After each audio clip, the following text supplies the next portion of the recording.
मराठी नववर्षाची पहिली महाराष्ट्रातली गुढी ही तुळजाभवानी मंदिराच्या शिखरावर उभारण्यात आलेली आहे।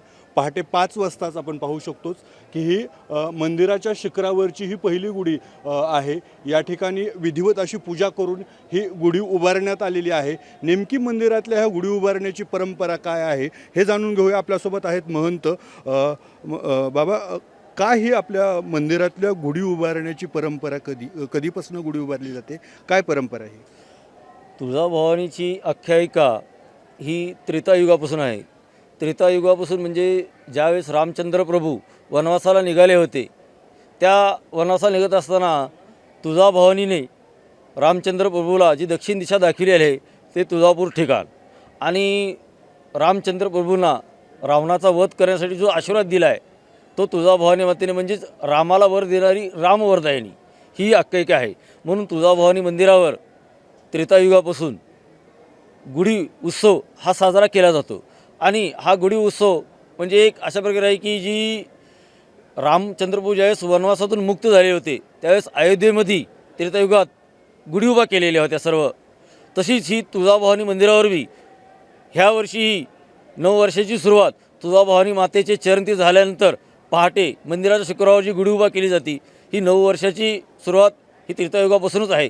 जसे रामचंद्र प्रभू चंद्रांना वनवासावर आल्यानंतर घरोघरी गुढी उभा केली, तसंच मंदिरावर बी आज गुढी उभा करून तुळजापूर शहरवासी आपल्या घरावर प्रत्येक घराघरामध्ये तुळजाभवानीच्या मंदिरावरची गुढी उभा केल्यानंतर आपल्या घरोघरी गुढी उभा केली जाते।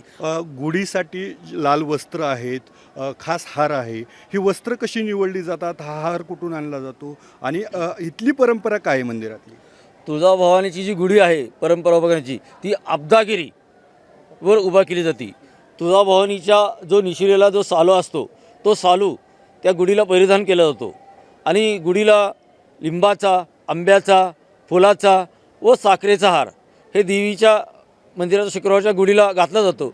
आणि त्यामुळं जे नववर्षाची सुरुवात आहे हे आरोग्यदायी, लक्ष्मी, धनसंपदा ह्या दृष्टीचे सर्व भाविक भक्तांना व मंदिराला व सर्व येथील येणाऱ्या पुजारी वर्गांना, भाविक भक्तांना, महंतांना ह्या सर्वांना आनंदाचे, भरभराटीचे, आरोग्याचे, सुखदायी जाऊ हीच तुळजाभवानीचरणी आज मंदिराच्या गुढी उभा करून प्रार्थना केलेली आहे।